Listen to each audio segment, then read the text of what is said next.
Eu quero, nesta hora, convidar a todos que nós façamos uma análise breve do capítulo do Evangelho de Mateus, capítulo 19,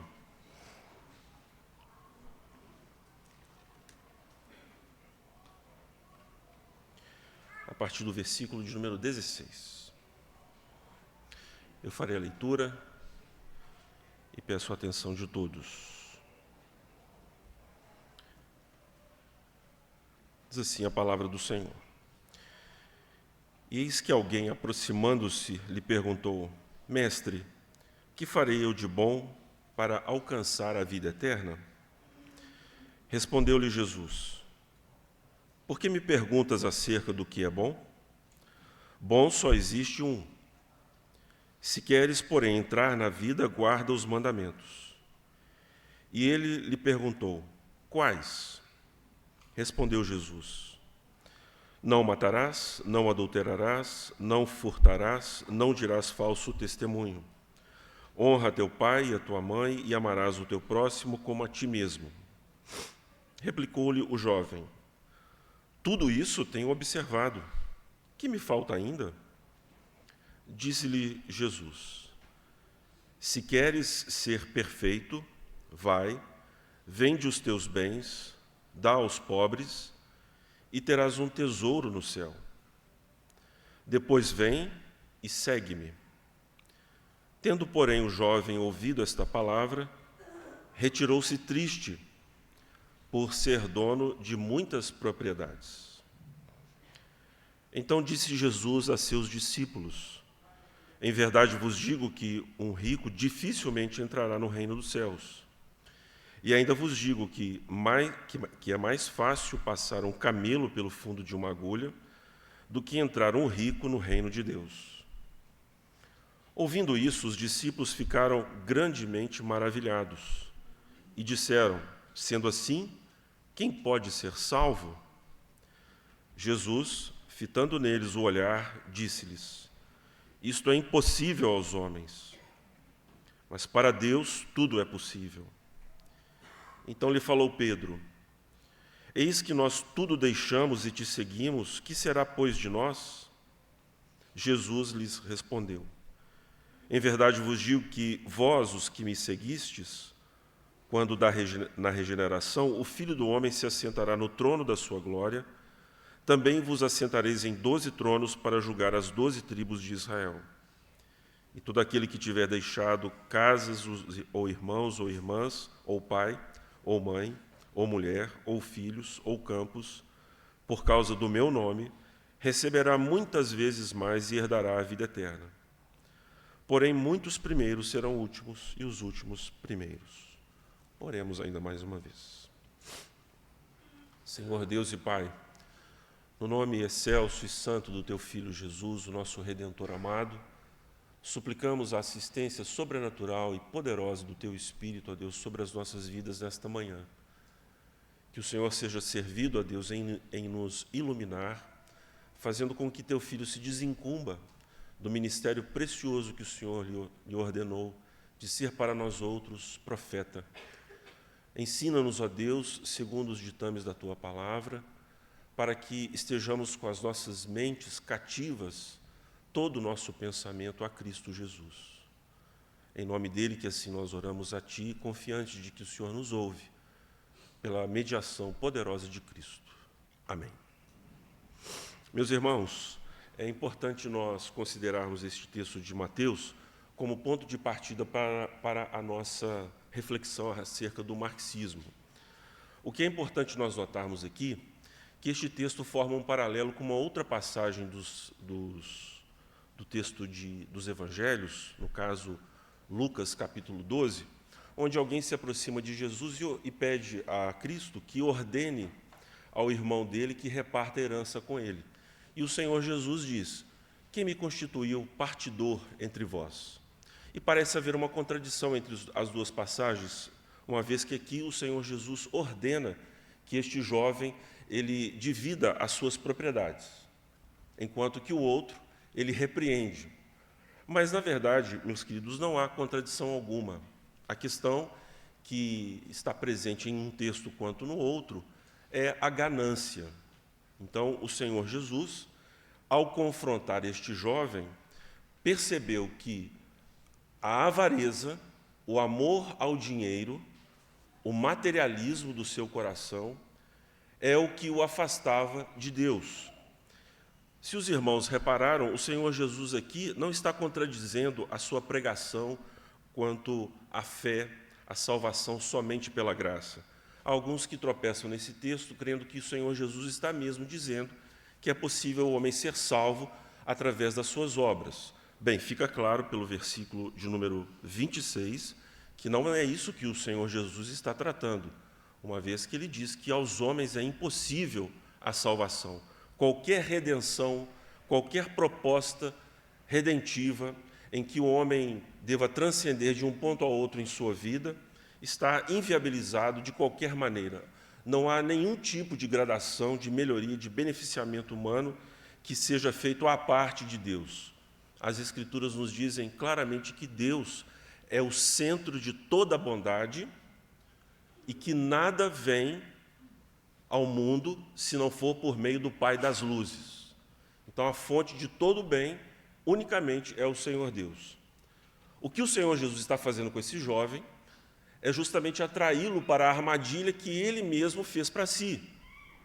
Em outras palavras, poderíamos entender da seguinte maneira: bom, já que você pensa que a salvação é pelas obras, vamos então reduzir isso ao absurdo.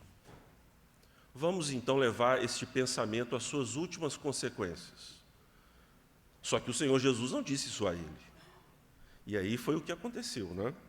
O jovem, presumido de que a sua obediência era satisfatória, disse arrogantemente, né, tudo isso tenho observado, que me falta ainda, como se a justiça requerida pela lei fosse apenas externa e não interna, como as Escrituras nos ensinam. E aí o Senhor Jesus faz a pergunta que deveria ser feita: e a sua riqueza? E ele: não, isso eu não posso negar. Isso eu não deixo. Então, daqui nós podemos partir para falar a respeito da visão de mundo do marxismo. Para que nós entendamos exatamente a que ponto o homem chegou, a ponto de abraçar uma filosofia materialista, que é o que o marxismo significa, como um sistema fechado, então, para Marx, tudo o que há é simplesmente este mundo e nada mais. Mas para que nós entendamos a razão pela qual o jovem Marx ele chega a esse entendimento, esse homem nascido na Alemanha, nós sabemos que Marx é responsável, os seus ensinos, pelo maior morticínio que a história humana já pôde experimentar. Não há nenhum tipo de morticínio que se compare ao que o comunismo produziu no século XX, combinados todos os números. Isso está muito bem documentado no livro Negro do Comunismo. É um livro escrito por jornalistas franceses, e ali está catalogado aquilo que oficialmente se sabe do que o marxismo produziu, como que, a despeito de todos os desmentidos da história, o marxismo continua e ainda está presente hoje fortemente nas nossas escolas, universidades, na política partidária, enfim, em muitos territórios da vida humana. Mas por que, apesar de tantos desmentidos, as pessoas acreditam e amam e querem aplicar o marxismo ou parte dessa visão de mundo? O que leva os homens a se apaixonarem tão fortemente por uma promessa de imanentização do céu sobre a terra, né, de fazer vir uma condição paradisíaca para os homens sobre a face da terra? Bem, para que nós entendamos particularmente como que Marx e toda essa trajetória, este banho de sangue que ocasionou na história humana recente, nós precisamos retroceder um tanto a Kant, Immanuel Kant, o filósofo alemão, no final do século XVIII. Ele afirma algumas questões. Kant ele aparece num contexto de explicação sobre o ceticismo vigente. Para nós entendermos Kant, isso é uma deficiência extremamente perceptível na vida da Igreja cristã, sobretudo hoje em dia, quando se estuda, por exemplo, o calvinismo por via cosmovisional, não é?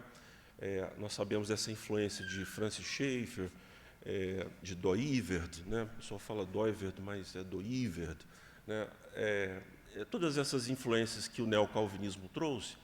E o que é assim frustrante, muito quando você vai ver nesses estudos, é que eles estudam os textos dos filósofos, apostando que ali se encerra a visão de mundo desses homens. Mas eu quero estimular, desafiar os senhores e as senhoras, os amigos, porque a epistemologia, a filosofia, escrita por Kant, por Marx, ela está imbricada, ela está presente, ela faz parte de uma ocasião na vida dessas pessoas. Então, nesses estudos de cosmovisão, às vezes fica faltando entender como que esses pensamentos estão atrelados ao viés político, à atuação política desses homens.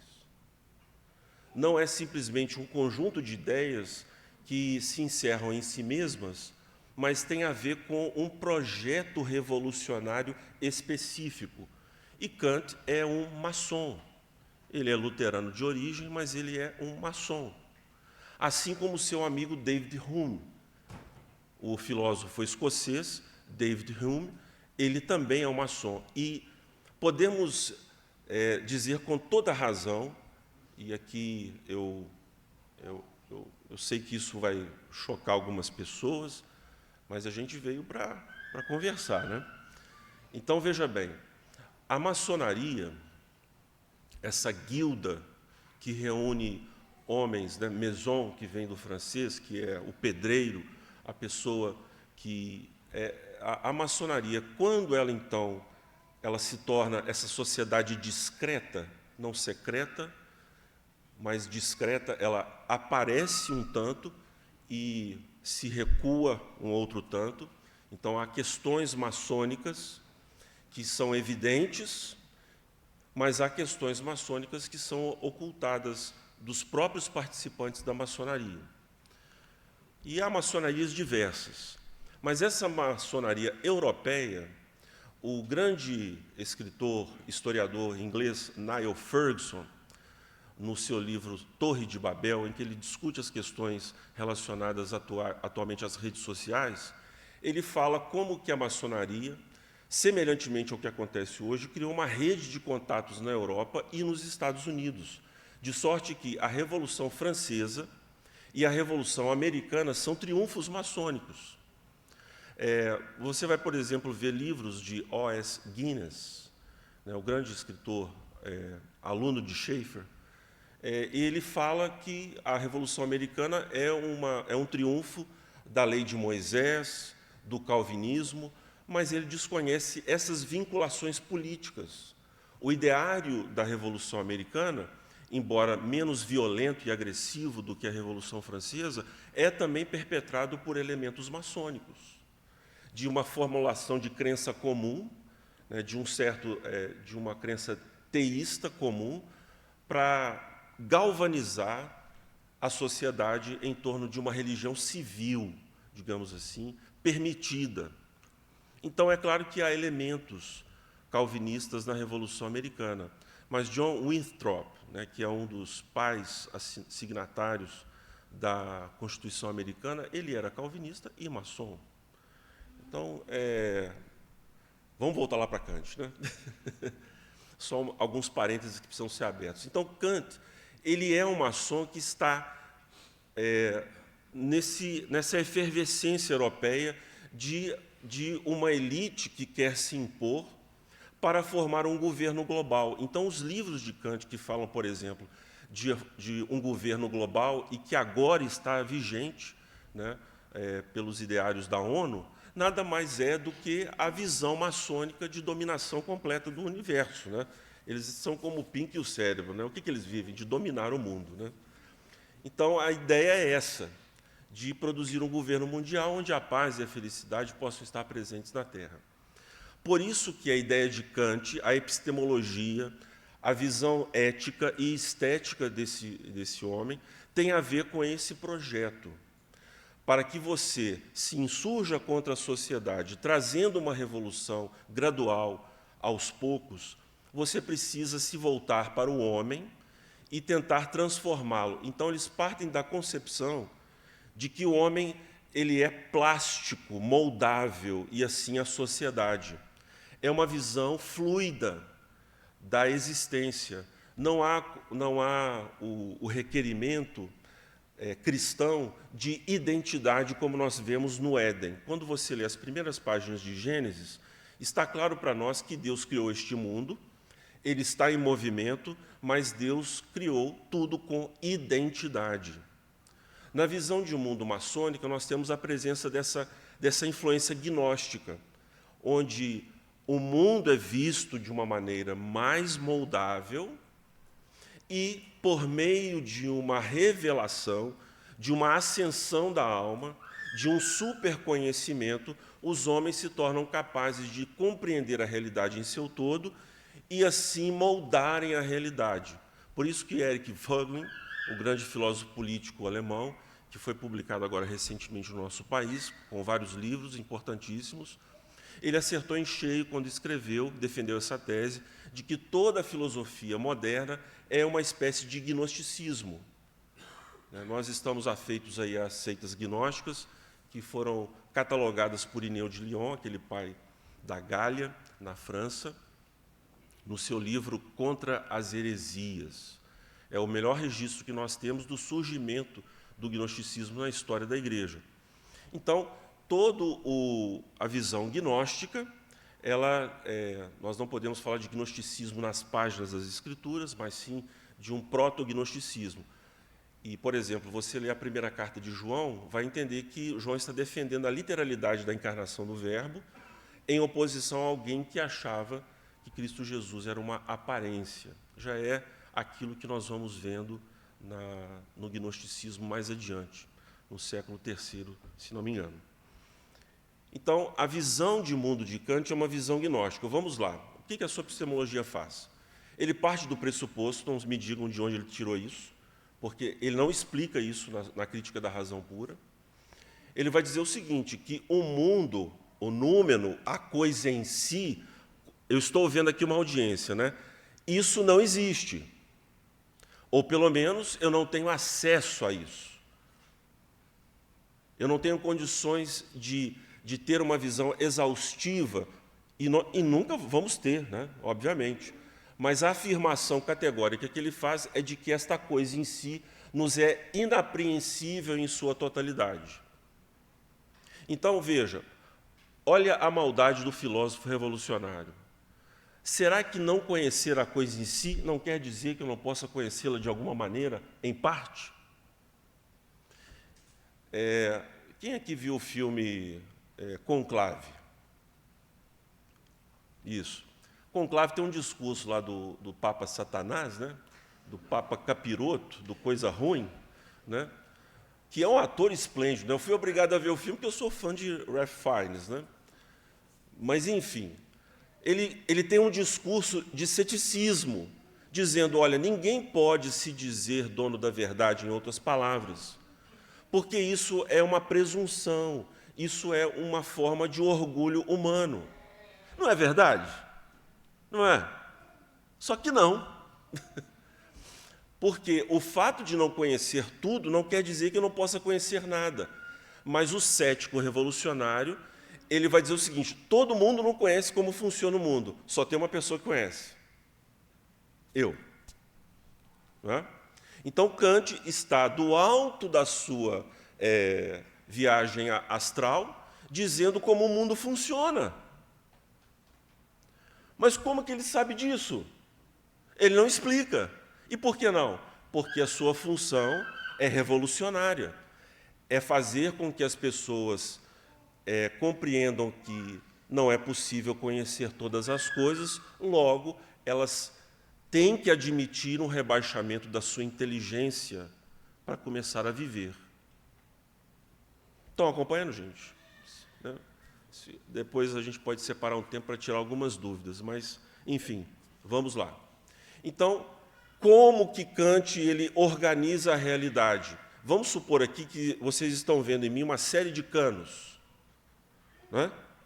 Então, os canos aqui.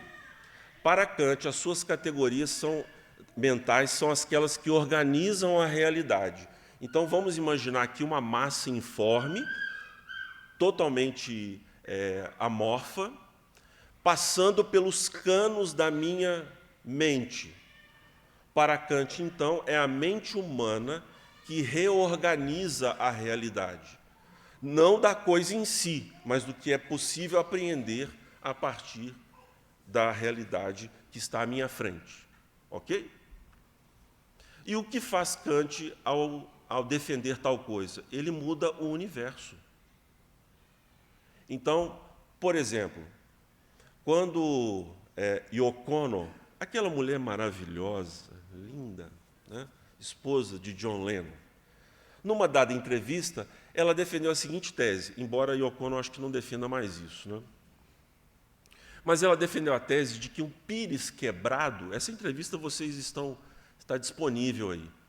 Um pires quebrado pode haver beleza da mesma maneira de que um pires íntegro, né? O que vocês acham? A beleza está onde? Na visão do que contempla ou no objeto contemplado?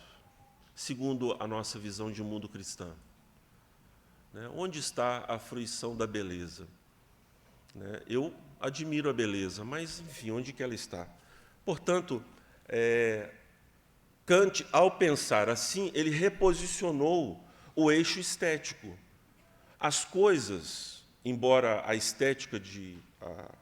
visão estética de Kant seja não tão pós-moderna, vamos dizer assim, né? Seria um anacronismo falar isso de Kant, mas o pós-modernismo, com aquela baleia, não é? Exposta no Museu de Londres, no meio de água, e todo mundo falou, olha que coisa maravilhosa. Essas loucuras, né? Fezes expostas aí nos museus, essas instalações absurdas que nós vemos, né? O desafio à gravidade, tudo isso eu reportaria a Kant, porque ele é o grande culpado do reposicionamento estético no mundo. Mas ele também reposicionou a ética, e a redução hoje da ideologia de gênero à imaginação, eu sou um passarinho. Não é? Por que as pessoas hoje falam, eu sou um leão marinho? E as pessoas vivem, você vai na internet, essas pessoas existem. Você pesquisa lá, a pessoa se achando o homem-pantera. Aí muda os olhos. Por que as pessoas chegaram a este ponto? Porque o reposicionamento ético, ou seja, a identidade é algo a ser construído. Não há nada que me foi dado. Tudo está em aberto. E a minha mente é que organiza isto. Essa ideia de que a mente organiza tudo à nossa volta, deu no que deu. As pessoas acreditam que podem ser o que elas imaginam que sejam. É exatamente isso que nós estamos vendo. Então, o efeito revolucionário do pensamento de Kant, ele se desdobra no pensamento de Hegel, no idealismo hegeliano, e Marx, eu preciso andar um pouco rápido, me perdoem, nós temos que chegar em Marx. Marx, então, ele inverte o idealismo hegeliano, reduzindo toda a realidade àquilo que vemos. Mas o substrato do pensamento kantiano está presente na vida de Marx. Então, não há ordem dada neste universo. Não há no mundo essa organização. E Marx ele faz isso propositalmente. Ele admite que o mundo é assim e não há nada mais a ser admitido. Esse jovem que nós vemos em Mateus, ele parte do pressuposto em sua vida de que a matéria é aquilo que lhe faz transcender, é aquilo que lhe dá uma condição, é a alavanca da sua alma que o eleva a um ponto outro, que dá significado. Então, há uma absolutização óbvia da matéria, em detrimento do espírito, dos valores da religião, em que este jovem se vê apaixonado, enamorado por isto. E o Senhor Jesus está, como bom pastor que é, desafiando este homem exatamente neste ponto. E o que Marx faz é exatamente o mesmo. Ele reduz a vida humana à matéria. E essa matéria moldável, amorfa, essa matéria plástica, ela tem concepções antropológicas, estéticas, éticas, econômicas, políticas. E Marx vai entender, pelo contexto em que ele vive. Qual é o contexto de Marx? O contexto de Marx é a primavera dos povos na Europa, onde as monarquias europeias estão sendo grandemente atacadas em favor de um processo republicano, a instauração da república na Europa. E isso é um projeto maçônico também, que atingiu o nosso Brasil. Quando, então, fomos atingidos pela Revolução Republicana, que destituiu Dom Pedro II? Foram brigas de duas lojas maçônicas, aquelas que eram monarquistas e as que eram republicanas. Então, as lojas maçônicas conspiraram contra o imperador para derrubá-lo, e assim aconteceu também no nosso país esta Revolução Republicana. Tardiamente, mas ela aconteceu de fato. Marx está vivendo o mesmo drama, e ele, juntamente com outros socialistas românticos, desejam que haja essa dissolução, digamos assim, da divisão do trabalho. Então, um pensamento aqui que eu quero esclarecer é que as pessoas na escola aprendem que Marx é contra a propriedade privada. Bom, precisamos qualificar. Leszek Kolakowski, um livro ele escreveu, Main Currents, Correntes Principais. Esta talvez seja a obra de referência melhor para que você entenda o marxismo. Quero lhe advertir que são mais de 1.500 páginas, um livro facilmente deglutível, né? Dá um trabalhinho. Foi traduzido agora pela Vídeo Editorial. Não sei se a tradução está boa, mas o inglês está excelente. E o Main Currents ele faz uma análise muito preciosa dos textos canônicos do marxismo, inclusive de Marx. Marx é contra a divisão do trabalho. Por quê? A sua pressuposição é de que o mundo não tem dono. Se tudo que existe é o mundo, ninguém pode dizer isto aqui é meu ou isto aquilo outro é meu. Tudo pertence a todos. Todos estão jogados, pertencem a esse esquema materialista de sistema fechado e não de sistema aberto, com a possibilidade de metafísica, com a transcendência. Tudo está encerrado neste mundo, neste universo, por Marx. Consequentemente, meus queridos, o que nós vemos?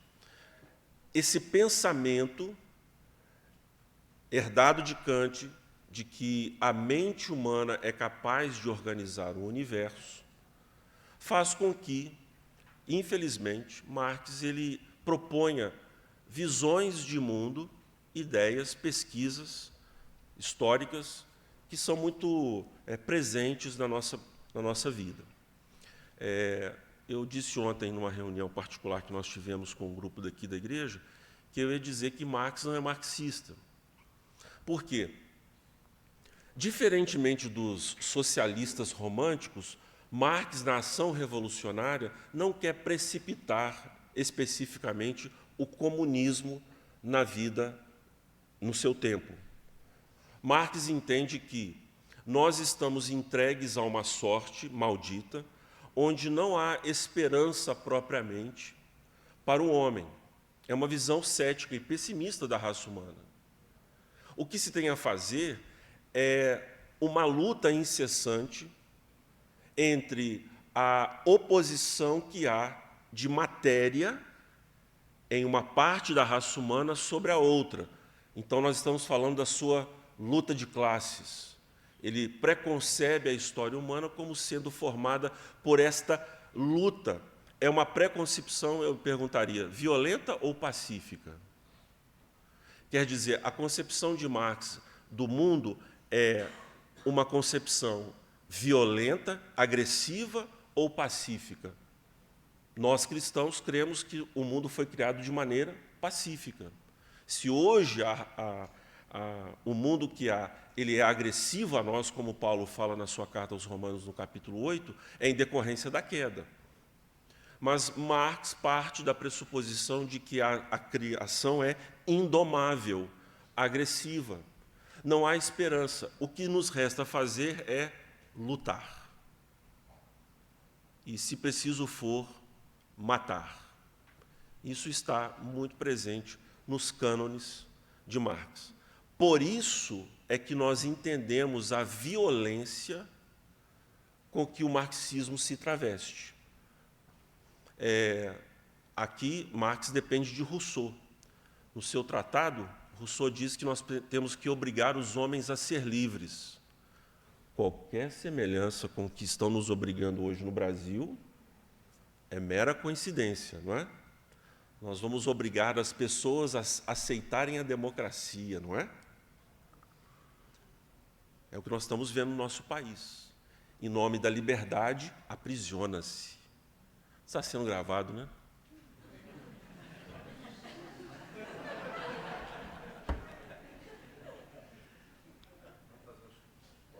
Faz os cortes devidos aí.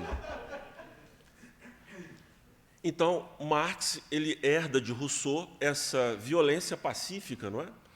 Os homens, para participarem da vida civil, como Rousseau dizia, precisam entender a necessidade, a compreensão de que eles devem abrir mão da sua liberdade em prol do bem comum, da coletividade.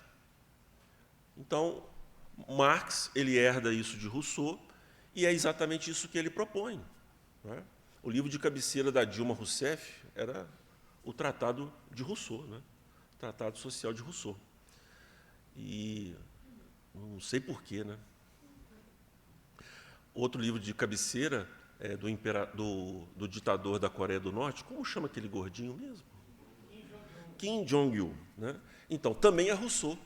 Que coisa, né? Interessante, né? Eu não sei se de outras figuras, mas, enfim,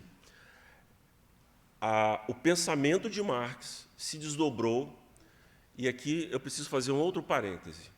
Esse Marx que acredita na luta de classes, no materialismo dialético, na oposição de forças de produção, que ele faz uma leitura totalmente enviesada da história humana para afirmar a sua tese. Então, ele parte de um pressuposto gnóstico, de explicação histórica. A história é assim, mas por que, Marx? Não sei. É assim, não é? E ele faz essa leitura de toda a história humana a partir desse olhar de luta de classes. Então, se Calvino é mais excelente do que eu, é porque ele roubou de mim o que era meu. Então, é sempre uma soma zero, não é? A relação social do ponto de vista marxista. O que você tem de bom é porque você roubou de mim. Então, o que é, por exemplo, para Marx, trabalho? Né? É lucro não pago. Quando, então, o senhor ministro aí diz que eleição não se ganha se... Vocês estão tímidos, né? Eu sei, né? Então, todo o pensamento de Marx se reveste desta assertiva. A sociedade não pode ser ontologicamente hierárquica. As pessoas não podem ser mais excelentes do que as outras. Essa escala valorativa que nós percebemos de maneira óbvia sobre o mundo, que Paulo atesta, por exemplo, no capítulo 15 de 1 Coríntios, ele diz que os seres foram criados com glórias, o quê? Distintas. Uma é a glória do sol, outra a glória da lua, outra a glória do homem, outra a glória do homem eterno, do homem que será revestido sob o efeito da ressurreição de Cristo. Então, esse mundo hierarquicamente estabelecido por Deus, com glórias diversas, com talentos diversos, é inadmissível para Marx. Isso é o resultado das ações humanas de força e contra-força que oprimem uma parte da humanidade em detrimento do benefício de outra. Não se admite outra coisa.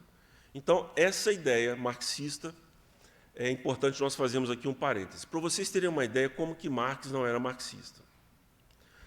Os marxistas têm acesso a algumas porções dos escritos de Marx a partir de 1840. Mas só para vocês terem uma ideia como que o Brasil, quando fala de marxismo, conhece pouco sobre isso.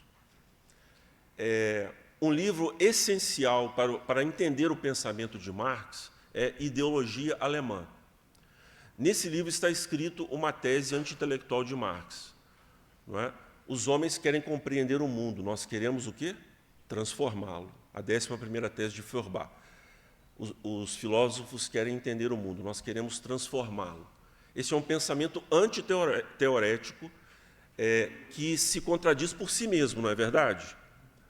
Porque se levamos em conta essa afirmação, então ela também está inclusa, não é?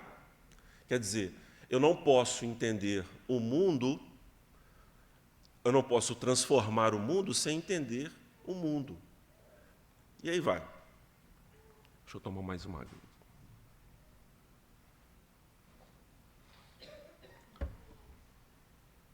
Mas os marxistas, que se formaram a partir dos escritos de Marx, que foram catalogados por Engels e levados para o Partido Socialista Alemão, depois da morte de Marx em Londres.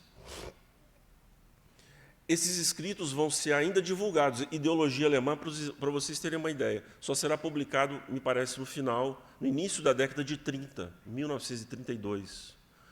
Rosa de Luxemburgo, Lenin, Gramsci já está preso, todos já são marxistas, mas sem o texto essencial do marxismo.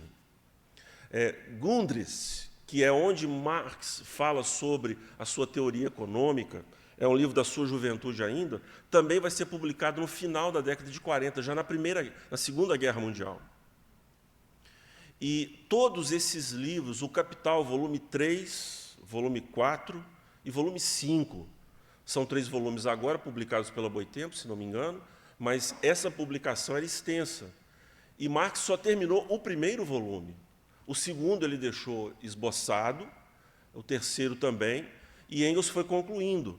Mas essa obra só chega à sua completa formação agora, nos idos dos anos 50, pela atividade da União Soviética de promover uma edição completa das obras de Engels e Marx.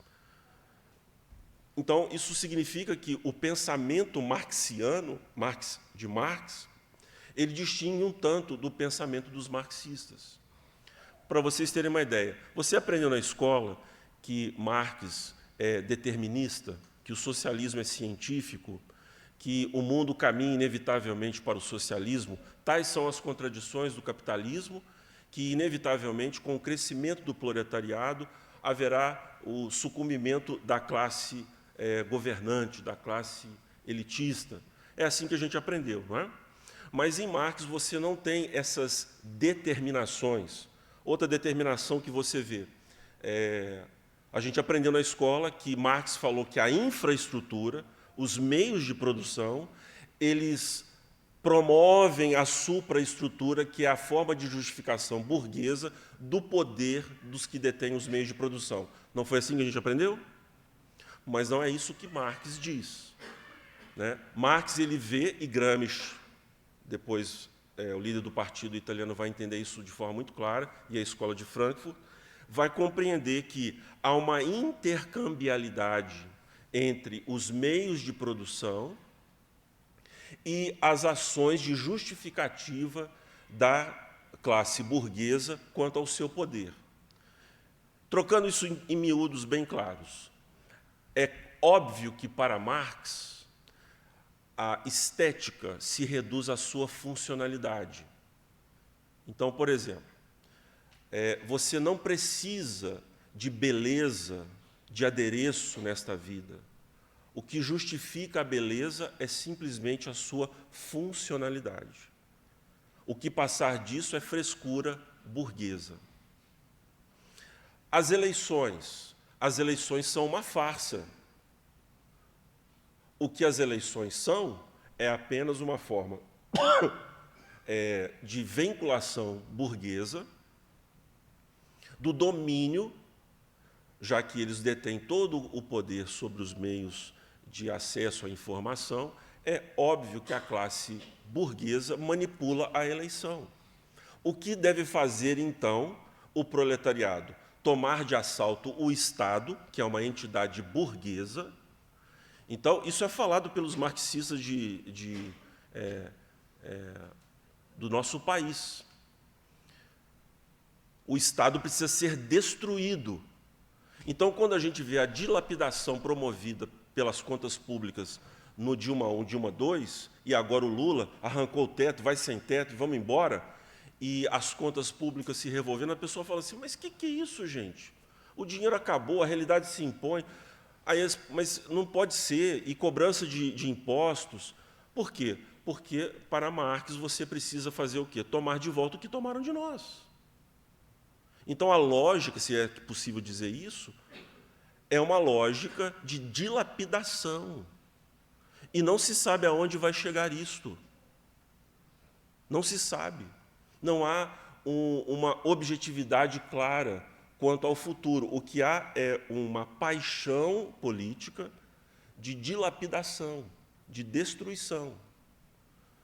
Então, há esses efeitos estéticos, esses efeitos políticos do pensamento de Marx e efeitos econômicos, efeitos em todas as direções. A visão política de Marx, portanto, de que a supraestrutura, ou superestrutura e a infraestrutura, há uma relação entre elas, de justificativa. E aí, quando se fala em marxismo cultural, assim, é só para a gente alinhar aqui. Falar em marxismo cultural entristece os marxistas, porque no Manifesto Comunista já está prevista a Revolução Cultural. Então, os marxistas não gostam desse termo marxismo cultural, porque eles demonstram assim, as pessoas não conhecem de marxismo, quando falam assim. Porque para Marx já estava previsto, nos seus escritos, que tanto a infraestrutura poderia determinar comportamentos e condutas revolucionárias, condutas burguesas, quanto também o nível da cultura, a religião, a estética, a política, o direito. Isso poderia também influenciar a sociedade. Então, só essa qualificação aqui quanto ao termo marxismo cultural. O que se chama de marxismo cultural? São as estirpes de marxismo que foram oriundas da compreensão de que a tomada dos meios de produção seria uma empreitada impossível para o proletariado. Por quê? Por causa do crescimento do aparelhamento do Estado em termos de repressão. Ora, um Estado que vai se agigantando como os Estados modernos se agigantaram nos últimos 2 séculos, inevitavelmente ele põe limites a uma revolução armada. Não que ela não possa ser usada em alguma instância, mas isso teve que ser revisto.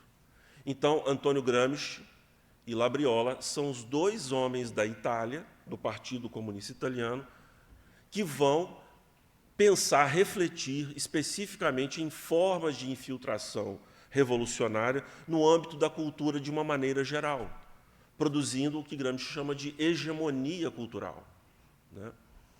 Ao passo que a escola de Frankfurt, que foi bancada por milionários judeus comunistas, que fizeram um grupo de professores em Frankfurt terem a liberdade de estudarem a sociedade burguesa e criticá-la, fazendo um bem bolado, né, entre a concepção de Marx, a concepção de Hegel e de Freud, né? Então, nós temos Horkheimer, Theodor Adorno, Habermas. Habermas é uma segunda geração, Jürgen Habermas, mas também temos a primeira geração, Herbert Marcuse.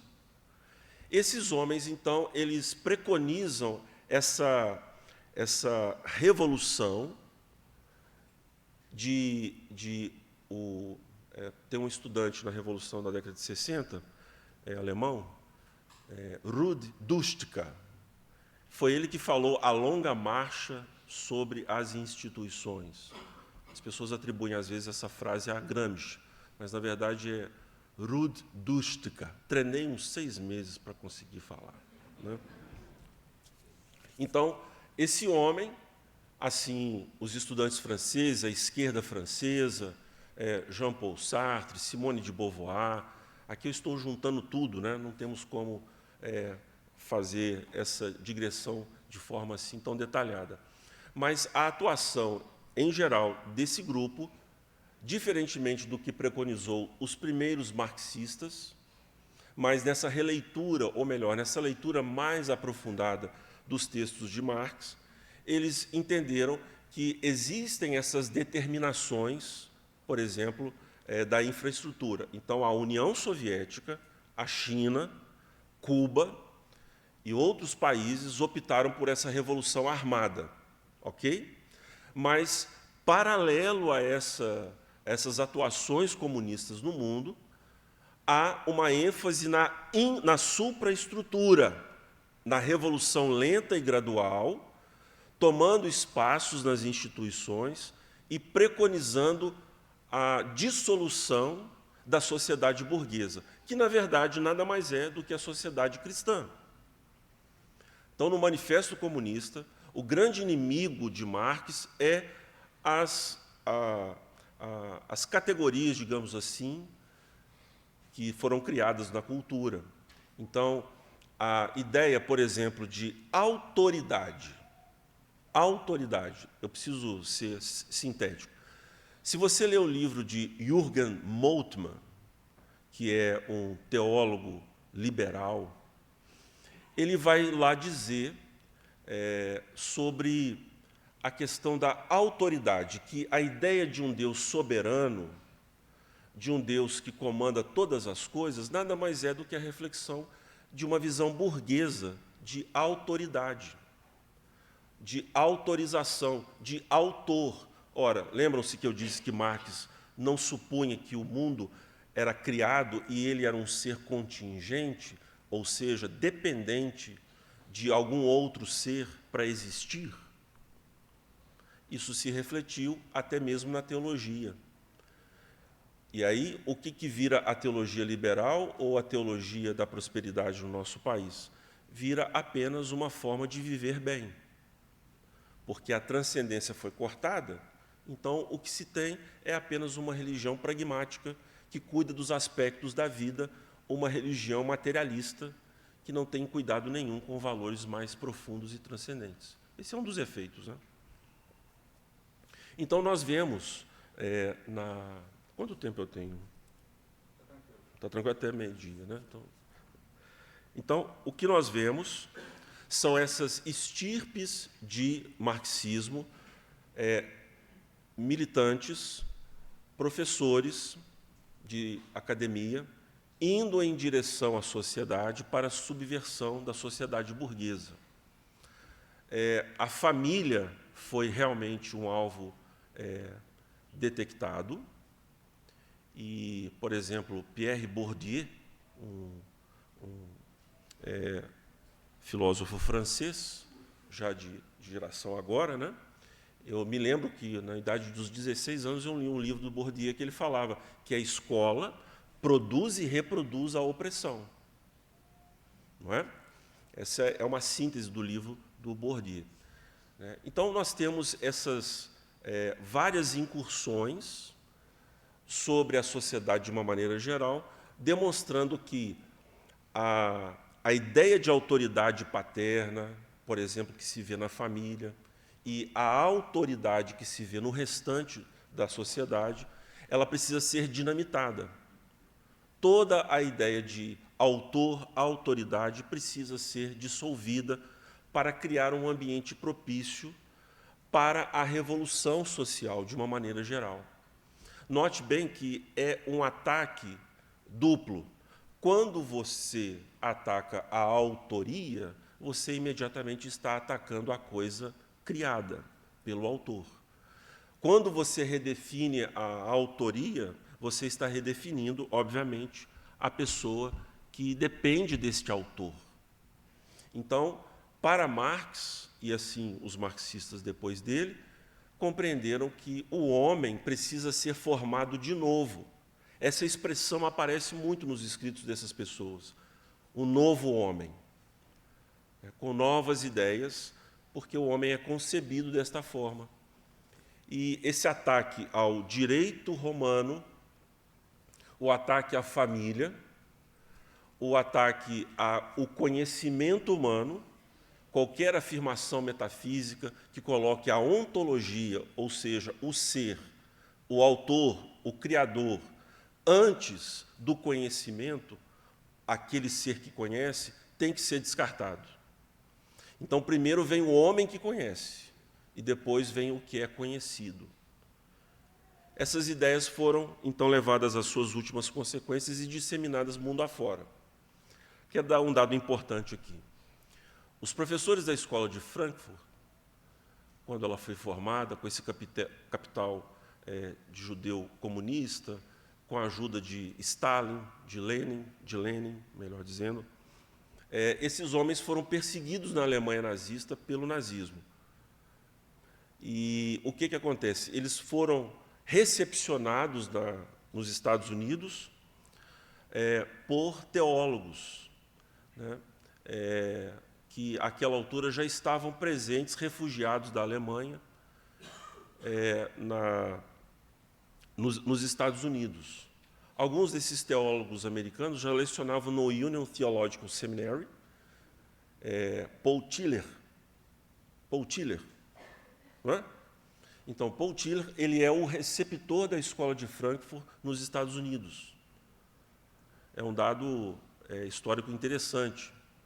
E esses homens vão estudar onde? Vão lecionar em Columbia, em Berkeley, nas grandes universidades americanas, em Harvard, né? Eles vão influenciar uma geração.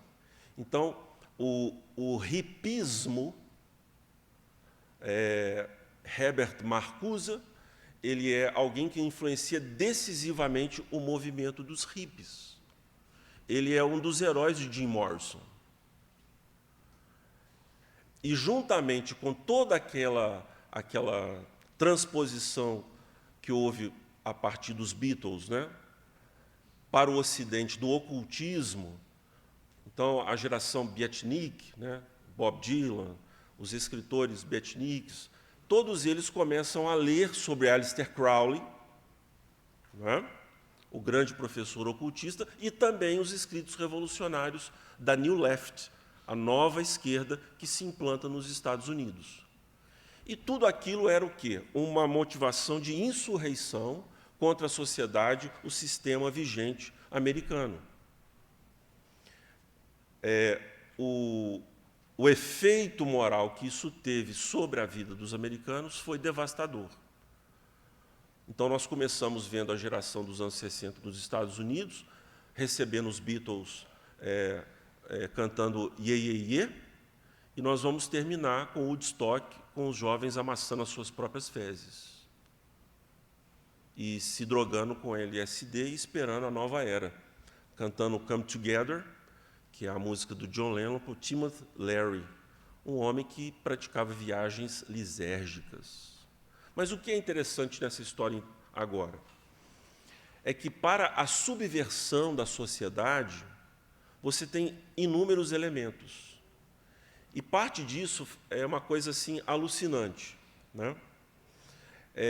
O que o marxismo ele entende num primeiro momento?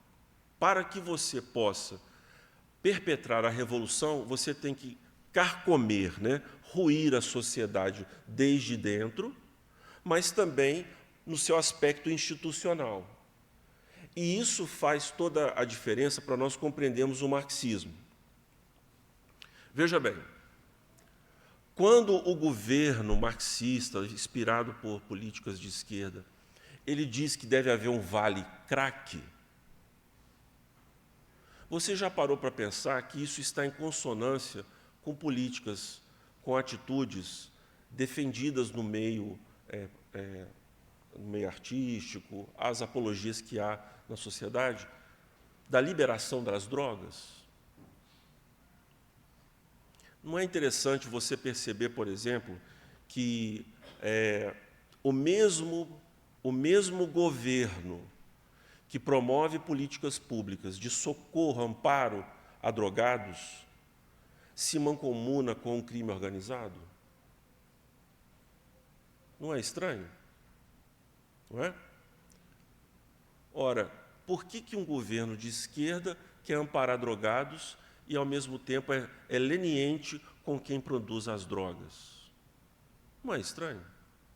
É estranho. Mas é uma lógica só. Com a política pública das drogas, você amplia o poder do Estado. E isso se aplica a inúmeras questões. Tudo visando a essa presença do Estado na vida comum dos cidadãos. E, da outra ponta, o que você faz? Quando você narcotiza a população, quando você libera as drogas, você os torna mais passíveis a toda a influência revolucionária presente naquele país. Então, em uma ponta você amplia o poder do Estado e, na outra, você aumenta o poder do Estado da mesma forma, fazendo a população mais pacífica, mais passiva ainda. Então, todo o movimento de liberação das drogas dos anos 60 foram patrocinados por ditaduras do ópio. Não é? Tem um filme do Denzel, né, Denzel Washington e Russell Crowe, em que ele é o traficante Lucas, história verdadeira, que ele vai até o Oriente, a Ásia, e negocia com os ditadores o melhor ópio para oferecer nos Estados Unidos. Então, essa política de narcotização, ela fica presente no nosso país. Por exemplo, o petismo se estabelece no Brasil, e o petismo é essa estirpe de marxismo que atua pela hegemonia cultural. Então, todo o ideário do Partido dos Trabalhadores se montou em torno da Escola de Frankfurt, né? Numa atuação revolucionária distinta daquela. Claro que há stalinistas, o PT tem correntes diversas, né, de comunistas, mas existe uma predominância desse marxismo que atua em favor da hegemonia da cultura. Então, como que acontece o petismo no Brasil? Com o apoio das universidades. Então, Francisco Verfort, Fernando Henrique Cardoso, os professores das universidades brasileiras, eles estão presentes, atuantes nas universidades, e divulgam a sua forma de pensar esquerdista nessas universidades. O PT se forma dependendo desses homens. Isso demorou anos, eles já estavam militando há anos quando o PT foi ser formado, no início dos anos 80, no ano 80, e pelos sindicatos. Então, há essa mobilização do petismo em torno dos sindicatos, e há também a presença da igreja. Então, durante anos, as comunidades eclesiais de base são pequenos grupos de discussão que se formam nas comunidades católicas e também protestantes, com base em um livro criado por um protestante. Não sei se você sabe como que a teologia da libertação foi criada. Agora, olha que interessante. Paul Tiller recebe a Escola de Frankfurt. Paul Tiller é professor de Richard Shaw. missionário americano que será enviado ao Brasil para plantar igrejas. Richard Shaw é o grande mentor espiritual e acadêmico de Rubem Alves. E o partido stalinista, encampando essa ideia de um marxismo que se infiltra sobre a cultura, fala sobre filosofias, teologias, religiões liberais. Isso está muito bem documentado, a ação da KGB, promovendo, patrocinando essa infiltração. Tem vários livros que falam sobre isso. Um deles é Comunista Exposto. E há outras publicações também aí, que vocês podem ter acesso, que catalogam essa infiltração.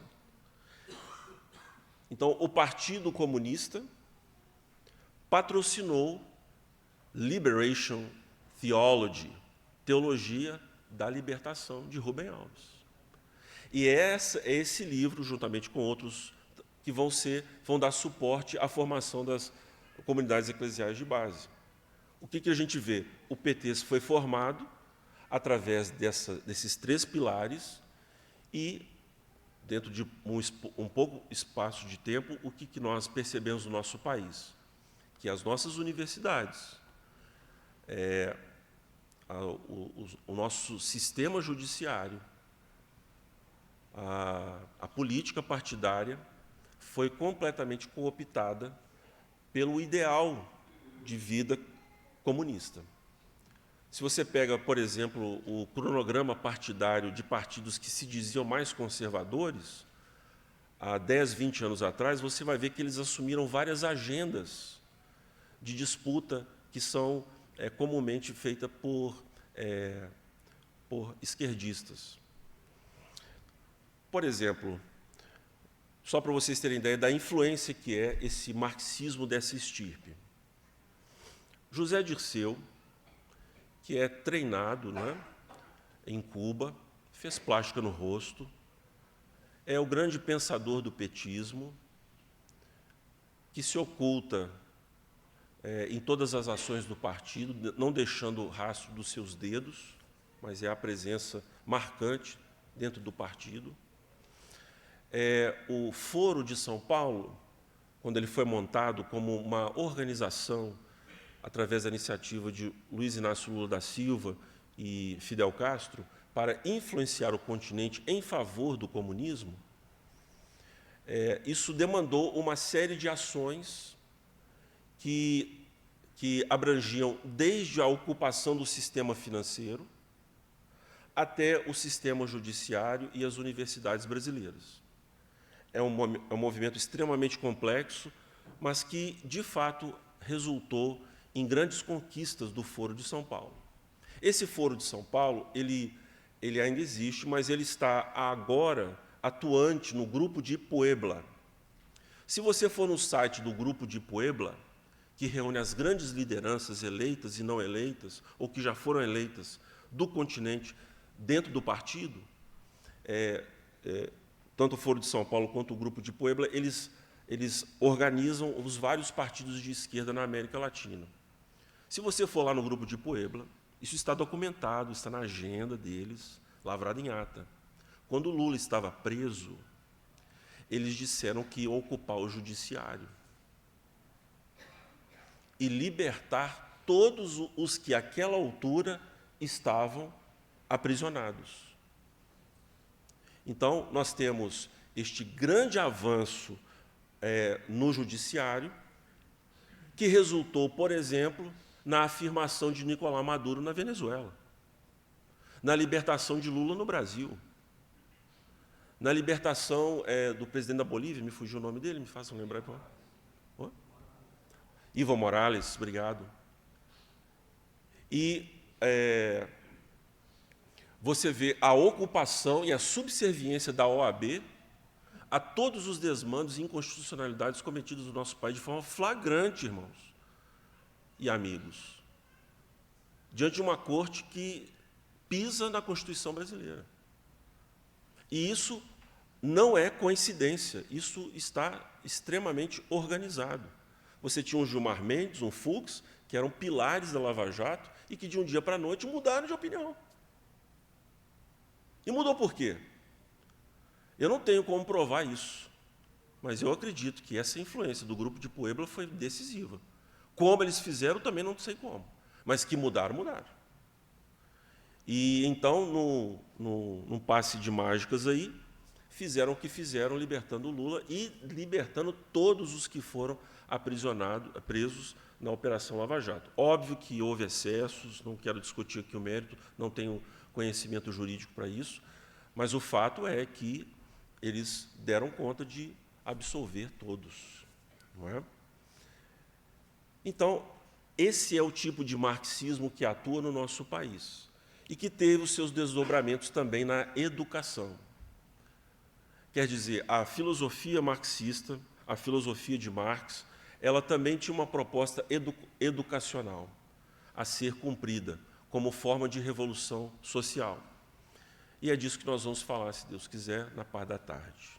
Por agora ficam muitas lacunas, eu sei, muitas perguntas, mas o que eu pude cobrir é demonstrar que o pensamento de Marx é dependente do pensamento moderno, que vimos em Kant, e é o pensamento revolucionário que vê de forma plástica todo o mundo e, através de uma ascensão intelectual, ele descreve a sociedade como ela deveria ser e tenta, por todos os meios, uma ação revolucionária para domar este mundo. Não se sabe aonde vai se chegar, mas o fato é que o que se quer de um revolucionário é simplesmente a ação revolucionária. Quanto ao fim desejado, isso fica para os idiotas úteis. Imagine all the people. Esses são os idiotas úteis. Deus abençoe.